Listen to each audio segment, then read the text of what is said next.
Hello everyone, আসসালামু আলাইকুম। কার বাসায় ভাই, কার বাসায় এত বড় একটা বেবি দুধু খায়? ও কি সারা জীবন ছোটই থাকবে?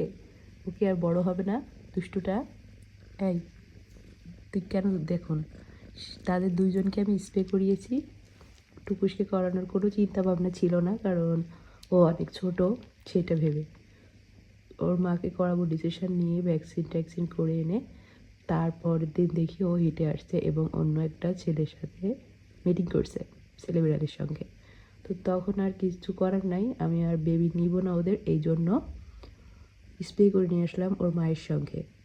আর সে স্প্রে করানোর 1 সেকেন্ড আগে পর্যন্ত দুধু খেয়েছে, প্লাস স্প্রে করিয়ে নিয়ে আসলে কলারের ভিতর দিয়ে সে তার মার দুধু খেতে চেয়েছিল, কিন্তু তখন ওর মায়ের অনেক ব্যথা ছিল, ওরও ব্যথা ছিল, তাও খেতে যাচ্ছিল। পরে ওর মা ওকে লাথি দিয়েছে, আমিও